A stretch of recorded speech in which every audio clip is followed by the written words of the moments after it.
Hello everyone, ये video मैं Boltzmann constant experiment explain करने के लिए बना रहा हूँ। ये जो आपको आगे डिवाइस दिख रहा है, ये वाला डिवाइस, इसे पावर सप्लाई कहते हैं। इससे हम करंट अपने सर्किट में, इलेक्ट्रिक सर्किट में पास करवाएंगे।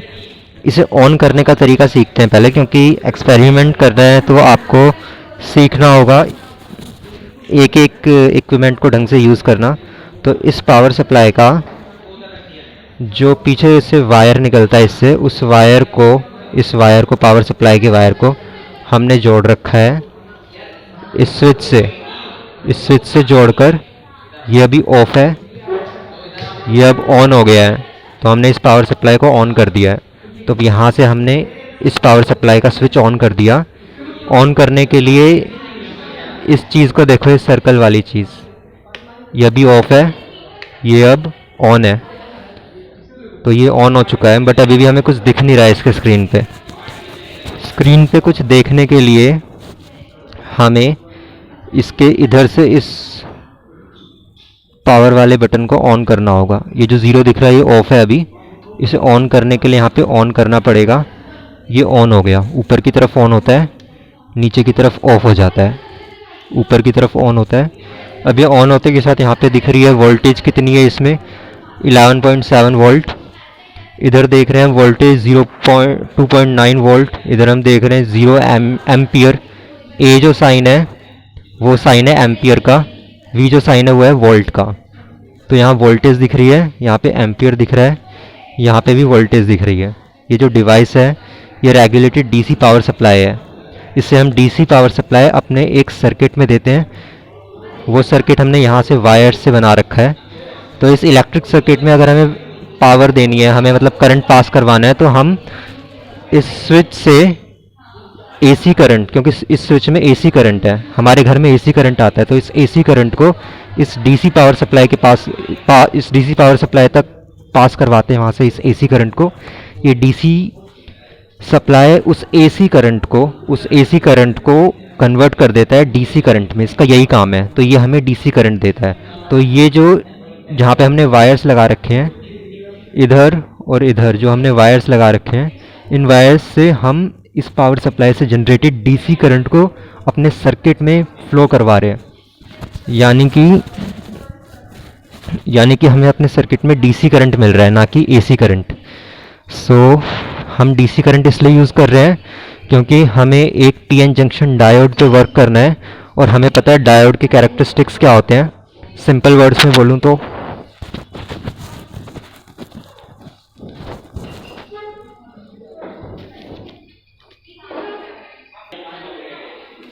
आपको पता है कि जो जीनर डायोड होता है, पीएन जंक्शन डायोड होता है, वो पीएन जंक्शन डायोड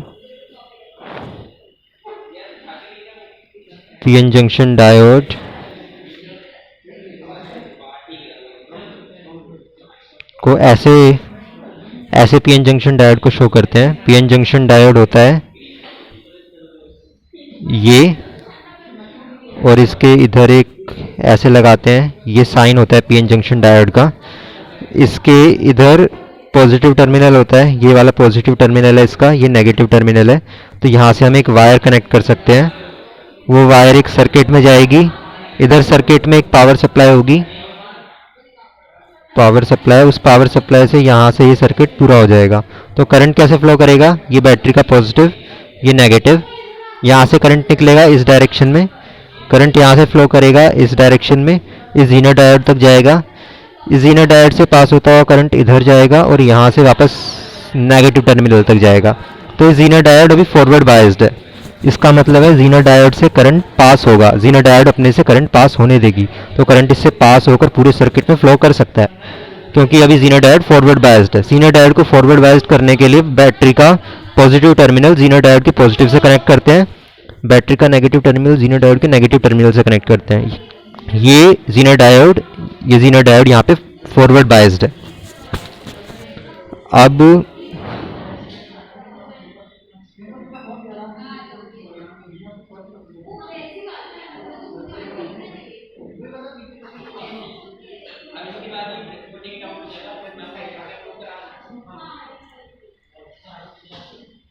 अगर इस सर्किट में देखें तो यहाँ बैटरी का ये पॉजिटिव टर्मिनल है, ये नेगेटिव टर्मिनल है, करंट इधर से पास होगा, बट जीनो डायोड का इसे पॉजिटिव कहा जाता है इस साइड को, और जीनो डायोड की नेगेटिव साइड है।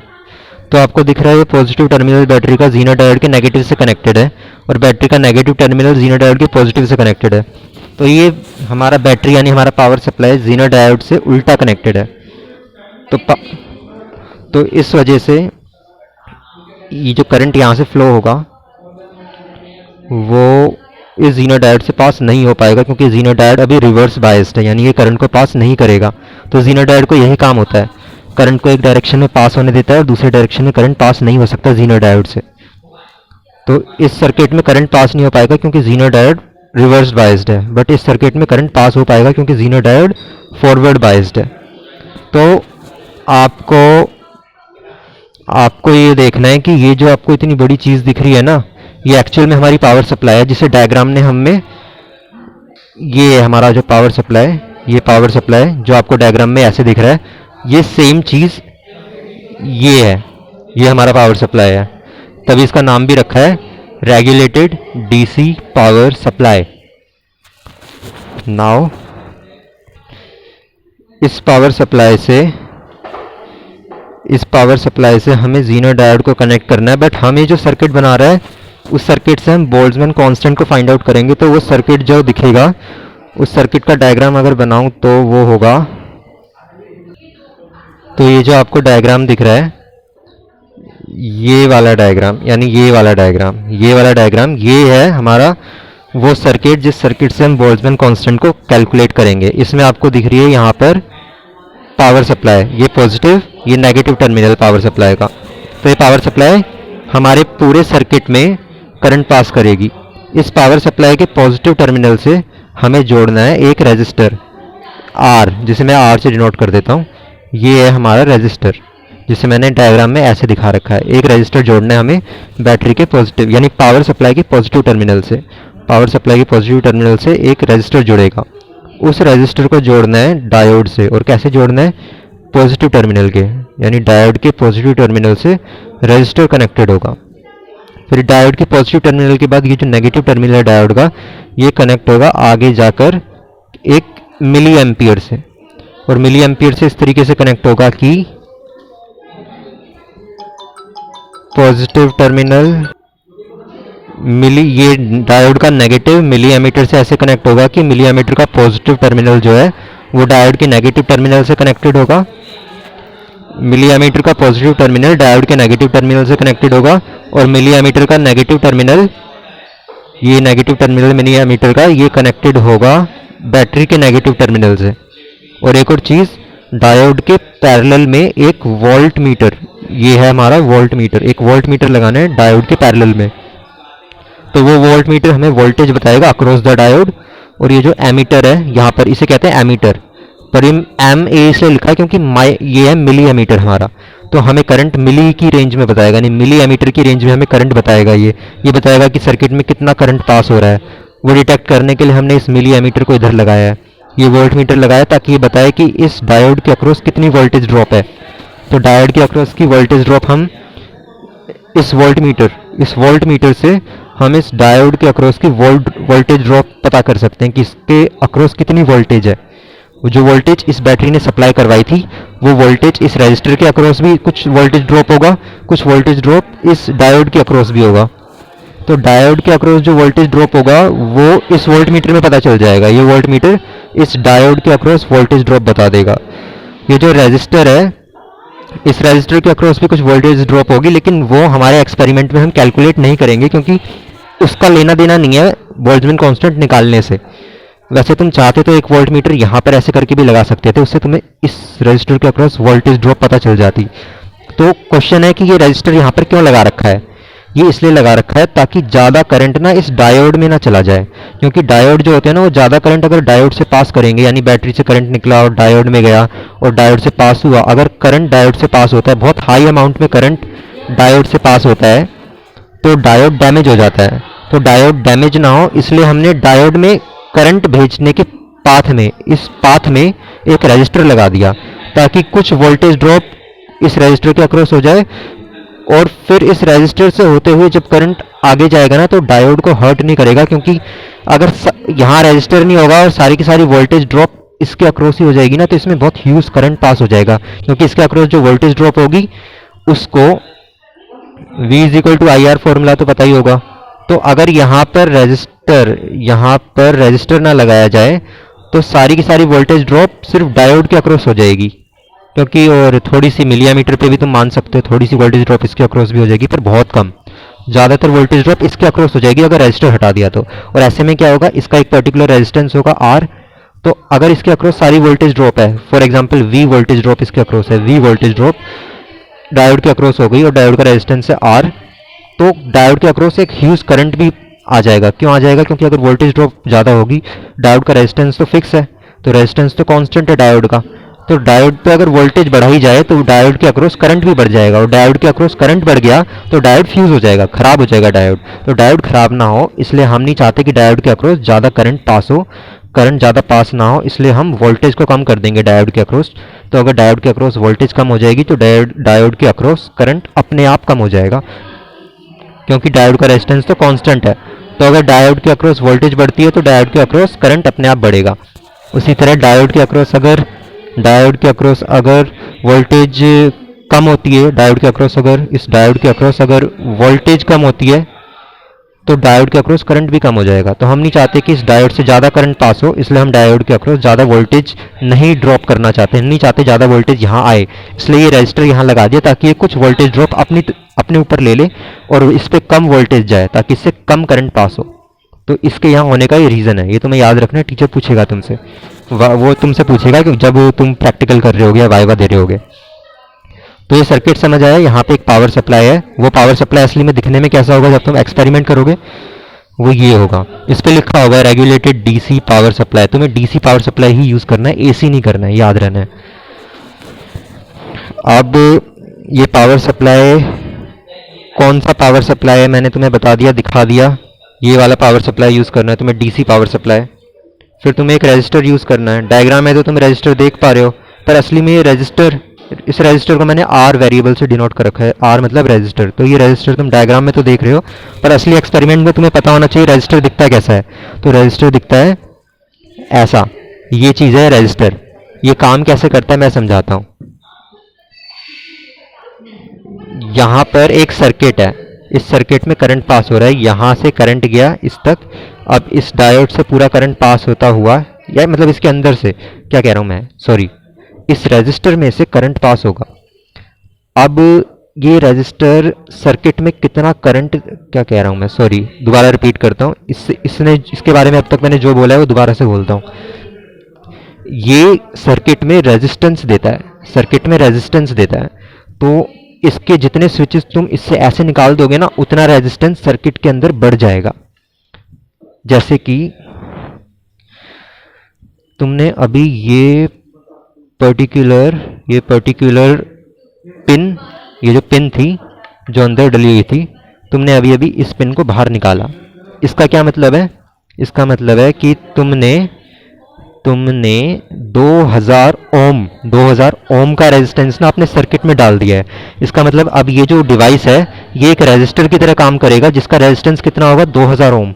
अगर तुम 2000 ओम रेजिस्टेंस सर्किट में डालना नहीं चाहते तो इसे वापस लगा दो और ये वाला निकाल लो।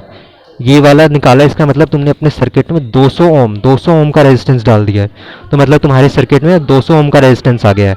इसका क्या फ़ायदा होता है मैं तुम्हें समझाता हूँ। इस रेजिस्टर का क्या फ़ायदा होता है मैं समझाता हूँ। तुम्हें दिख रहा है इस डायग्राम में ये रेजिस्टर है।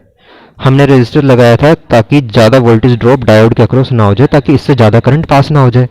अब तुम ना वो जो रेजिस्टर मैंने अभी तुम्हें दिखाया, वो वाला रेजिस्टर जो तुम्हें दिखाया, वो रेजिस्टर एक वेरिएबल रेजिस्टर है, यानी तुम उसके अंदर का रेजिस्टेंस को ना वेरी कर सकते हो। तुम डिसाइड कर सकते हो कि वो जो रेजिस्टर है वो 2000 ओम का रेजिस्टेंस दे, यानी तुम डिसाइड कर सकते हो कि ये 2000 ओम का रेजिस्टेंस बने या ये 5000 ओम का रेजिस्टेंस बने, या कितना रेजिस्टेंस ये डिवाइस तुम्हें प्रोवाइड करवाए। तुम इसे डिसाइड कर सकते हो, बस वो पिन निकालनी है और तुम्हें पता चल जाएगा कितना रेजिस्टेंस तुमने सर्किट में पास करवा दिया है, यानी कि तुम्हें पता चल जाएगा कि ये जो डिवाइस है इसका कितना रेजिस्टेंस है। तो तुम्हें इस डिवाइस को सर्किट में लगाना है और उसके बाद एक एक पिन निकालनी है। ये पिन निकाली तो इस पिन के इस साइड में जो लिखा हुआ है 200 ओम, यानी ये पिन निकाली तो अब तुम्हारे सर्किट में ये जो डिवाइस है 200 ओम के रेजिस्टर की तरह काम कर रहा है। तुम इस पिन को वापस डाल दो, यानी सारी पिन डली हुई हैं। इसका मतलब है तुम्हारे सर्किट में इसकी वजह से जीरो रेजिस्टेंस है, यानी ये जो डिवाइस है ये सारी पिन जब लगी रहती है ना तब ये जो डिवाइस है ये 0 ओम रेजिस्टेंस का होता है, 0 ओम रेजिस्टेंस। तो तुम्हें जब भी इसे सर्किट में डालना है ना तो कोई ना कोई पिन निकाल के डालना है, क्योंकि 0 ओम ठीक नहीं है सर्किट के लिए। तुम्हें कोई ना कोई रेजिस्टेंस यूज़ करना ही पड़ेगा। और वो कैसे देखते हैं कि कौन सी पिन कितने रेजिस्टेंस की है, वो देखो यहाँ लिखा हुआ है। ये देखो, ये जो है ना ये वाली पिन निकालोगे तो इसके आगे जो लिखा हुआ है 5000, तुम ओम अपने आप से लगा लोगे, ये यूनिट याद रखना ओम।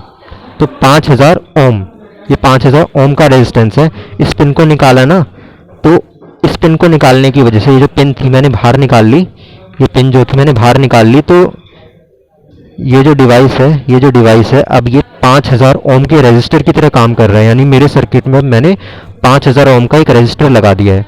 अगर मैं चाहता हूँ 5000 से ज़्यादा रेजिस्टेंस लगाऊं तो एक और पिन निकाल दूंगा। अब मेरे सर्किट में 5000 ओम और 2000 ओम यानी 7000 ओम ऐड कर दो इन दोनों को, 5000 प्लस 2000 इज 7000। तो मेरे सर्किट में मैंने 7000 ओम का एक रेजिस्टर लगा रखा है। समझ रहे हो रेजिस्टर की के ओम किस तरह वेरी कर सकते हो तुम इससे। तो ये रेजिस्टेंस बॉक्स है, इसके बाहर लिखा होता है कुछ चीज़ें वो तुम्हें देखनी है। जैसे यहाँ पे तो टीचर्स ने लिख रखा है 10 ओम टू 5000 ओम। इसका मतलब है कि तुम इससे 10 ओम से लेकर 5000 ओम, 10 ओम से लेकर 5000 ओम तक का रेजिस्टेंस वेरी करवा सकते हो इस डिवाइस से। कैसे, देखो ये जो पहली पिन है इसे अगर निकाल दोगे तो इसके 10 ओम का रेजिस्टेंस दिख रहा है तुम्हें। इसका मतलब तुमने इस पिन को निकालकर इस सर्किट में इस डिवाइस से 10 ओम का रेजिस्टेंस प्रोवाइड कर दिया तुमने सर्किट में। तो मिनिमम 10 ओम प्रोवाइड कर सकता है ये डिवाइस, और मैक्सिमम कितना कर सकता है, मैक्सिमम देखो यहाँ पर 5000 ओम, मैक्सिमम 5000 ओम का रेजिस्टेंस प्रोवाइड कर सकता है ये डिवाइस तुम्हारे सर्किट में। यहाँ लिख रखा है इसलिए टीचर्स ने खुद लिखा हुआ है इन्होंने। अब तुम यहाँ पर देखो, यहाँ पे भी लिखा हुआ है 10 ओम से लेके 5000 ओम, यानी एक ऐसा रेजिस्टेंस बॉक्स है ये जो 10 ओम से 5000 ओम तक का रेजिस्टेंस सर्किट में दे सकता है। तो ये पूरा का पूरा जो है ना, इसको इस रेजिस्टेंस बॉक्स को हम डायग्राम में किस तरह शो करते हैं, हम डायग्राम में इस तरह इस साइन के साथ शो करते हैं, इस साइन के साथ, ये वाला साइन। तो वो जो पूरा का पूरा रेजिस्टेंस बॉक्स मैं तुम्हें दिखा रहा था उसे इस पर्टिकुलर साइन से, उस पूरे रेजिस्टेंस बॉक्स को इस पर्टिकुलर साइन से डिनोट किया जाता है डायग्राम लैंग्वेज में, डायग्राम्स में। और बता दूं ये जो हम पावर सप्लाई यूज़ कर रहे हैं ना, ये पावर सप्लाई है, बैटरी नहीं है। बैटरी एक अलग तरह की चीज़ होती है, बट हम अभी जो यूज़ कर रहे हैं पावर सप्लाई है, क्योंकि तुम्हारे टीचर तुमसे पूछेंगे कि ये क्या चीज़ है, और गलती से तुमने बोल दिया कि ये जो तुम यूज़ कर रहे हो ये मतलब ये डिवाइस कोई बैटरी नहीं है, ये पावर सप्लाई है, लिखा भी हुआ है पावर सप्लाई। बैटरी अलग तरह की होती है, ये पावर सप्लाई है, और डीसी पावर सप्लाई है। तुम्हें डीसी यूज़ करना है। डीसी क्यों यूज़ करना है वो भी समझा देता हूँ। देखो एसी पावर सप्लाई जो होता है ना, एसी पावर सप्लाई ऐसा होता है कि अगर तुमने एक एसी पावर सप्लाई, जैसे मैं ऐसे बना देता हूँ, छोड़ो, अगर एक सर्किट है तुम्हारे पास, और उसमें तुम्हें एसी पावर सप्लाई दे दोगे ना, तो वो इस तरह का पावर सप्लाई होता है कि पहले कुछ टाइम तक करंट इस डायरेक्शन में मूव करेगा, ठीक है, तो करंट इस तरह मूव कर रहा है सर्किट में, और फिर एकदम से ना ये जो एसी पावर सप्लाई होता है एसी, वो पहले तो करंट को इस डायरेक्शन में मूव करेगा, फिर अपने आप ही करंट को उस डायरेक्शन में मूव करने लग जाएगा, यानी करंट उल्टा घूमने लग जाएगा पूरे सर्किट के अंदर। फिर थोड़ी देर करंट उल्टा घूमेगा, फिर करंट दोबारा से इस डायरेक्शन में घूमेगा, फिर करंट दोबारा से उस डायरेक्शन में घूमेगा। तो एसी मतलब अल्टरनेटिंग करंट, अल्टरनेटिंग मतलब करंट की डायरेक्शन बदल रही है, कभी सर्किट में करंट ऐसे जाता है, कभी सर्किट में करंट ऐसे जाता है। तो अगर इस सर्किट में तुम डायोड लगाओगे ना, तो डायोड की तो प्रॉपर्टी है कि जब करंट डायोड के पॉजिटिव टर्मिनल से घुसेगा तभी डायोड करंट पास होने देता है, और अगर करंट डायोड के नेगेटिव टर्मिनल से अंदर घुसता है ना तो डायोड करंट को पास नहीं होने देता। तो अगर तुम एसी पावर सोर्स यूज़ करोगे तो वो एक बार तो इस तरह करंट भेजेगा, तो तुम्हारा डायोड पास होने देगा, क्योंकि डायोड के पॉजिटिव से नेगेटिव की तरफ करंट जा रहा है तो डायोड पास होने देगा, क्योंकि इस पोजीशन में डायोड फॉरवर्ड बायस्ड है तो डायोड करंट पास होने देगा। बट अगर एसी लगा रखा है तुमने तो एकदम से करंट की डायरेक्शन बदल जाएगी, करंट ऐसे पास होगा, और अब जब नेगेटिव से पॉजिटिव की तरफ करंट जाने की कोशिश करेगा ना तो डायोड करंट को पास होने ही नहीं देगा, क्योंकि डायोड इस कंडीशन में जब करंट ऐसे घूमेगा तो डायोड रिवर्स बायस्ड हो जाएगा। इसलिए हम एक्सपेरिमेंट ही नहीं कर पाएंगे, क्योंकि कभी करंट डायोड को फॉरवर्ड बायस्ड कर देगा, ऐसे चलेगा करंट तो डायोड फॉरवर्ड बायस्ड हो जाएगा, और करंट ऐसे चलेगा तो डायोड रिवर्स बायस्ड हो जाएगा। तो हम अपना काम नहीं कर पाएंगे, क्योंकि डायोड थोड़े थोड़े टाइम में फॉरवर्ड और रिवर्स बायस्ड बनता जा रहा है, चेंज करता जा रहा है अपने सेटलमेंट को। यानी डायोड कभी फॉरवर्ड बायस्ड हो जाता है, कभी रिवर्स बायस्ड। मैं थोड़े वर्ड्स खुद यूज बना लेता हूँ, जैसे अभी मैंने सेटलमेंट यूज़ किया, ये मेरा खुद का बनाया हुआ वर्ड है तो उसमें ध्यान मत देना। तो मैं ये बोलना चाहता हूँ कि एसी करंट इसलिए यूज़ नहीं करते इस एक्सपेरिमेंट में, क्योंकि डायोड कभी खुद बीच बीच में फॉरवर्ड बायस्ड होएगा, कभी कभी नेगेटिव वो रिवर्स बायस्ड हो जाएगा, तो डायोड अपने आप फॉरवर्ड बायस्ड या रिवर्स बायस्ड हो जाएगा, इसलिए हम एसी करंट यूज़ नहीं करते। तो अब तुम्हें मैंने समझा दिया पावर सप्लाई क्या है, दिखा दिया ये पावर सप्लाई, ये चीज़ है, ये चीज़ है, ये power supply, DC power supply, regulated DC power supply. इस नाम का आपने लैब में सर्च करना, मिल जाएगा तुम्हें। फिर मैंने तुम्हें ये रेजिस्टेंस भी दिखा दिया, रेजिस्टेंस बॉक्स को यूज़ कैसे करते हैं। इस रेजिस्टेंस बॉक्स जो मैंने तुम्हें रेजिस्टेंस बॉक्स दिखाया उससे मैंने तुम्हें बता दिया कि तुम कैसे उस रेजिस्टेंस बॉक्स के ओम को बदल सकते हो, यानी तुम चाहो तो उस रेजिस्टेंस बॉक्स को 10 ओम का भी रख सकते हो। मैंने बता दिया कैसे तुम उसको 10 ओम का बना सकते हो, तुम चाहो तो उसे 5000 ओम का भी बना सकते हो। तुम किसी भी पर्टिकुलर रेजिस्टेंस को चुन सकते हो उस रेजिस्टेंस बॉक्स से। किस रेजिस्टेंस बॉक्स से? ये पर्टिकुलर जो रेजिस्टेंस बॉक्स है, ये रेजिस्टेंस जो बॉक्स है, ये इससे तुम रेजिस्टेंस को वेरी कर सकते हो। यानी ये एक ऐसा डिवाइस है जो सर्किट में लगा हुआ है। सर्किट कहाँ है? देखो, यहाँ से करंट पास होगा, इधर जाएगा, फिर इस रेजिस्टेंस बॉक्स से पास होता हुआ करंट बाहर आ जाएगा। तो एक सर्किट है जो ऐसे करंट को पास करवाएगा, ऐसे। यानी पहले इस वायर से अंदर गया रेजिस्टेंस बॉक्स में करंट, फिर रेजिस्टेंस बॉक्स से दूसरे वायर से करंट निकल गया। तो ये जो रेजिस्टेंस बॉक्स है ना, ये अपने ओम को वेरी कर सकता है। यानी कि तुम पिन निकालोगे, एक पर्टिकुलर पिन निकालोगे, अगर वो 10 ओम की पिन हुई तो इसका मतलब तुम 10 ओम का रेजिस्टेंस सर्किट में दे रहे हो। ठीक है, अगर तुमने 10 ओम की पिन निकाली इस बॉक्स से तो तुम 10 ओम का रेजिस्टेंस सर्किट में दे रहे हो। अगर तुमने 5000 ओम की पिन निकाली मतलब तुम 5000 ओम का रेजिस्टेंस बना रहे हो इसको, यानी सर्किट में 5000 ओम का रेजिस्टेंस दे रहे हो तुम। तो तुम समझ गए होगे इसे यूज़ कैसे करना है। तुम चाहो तो इस बॉक्स से 5000 ओम का रेजिस्टेंस भी दे सकते हो, तुम चाहो तो 10 ओम का रेजिस्टेंस भी दे सकते हो, तुम चाहो तो उनके बीच में किसी भी ओम का रेजिस्टेंस भी दे सकते हो, तुम्हारी मर्जी है। तो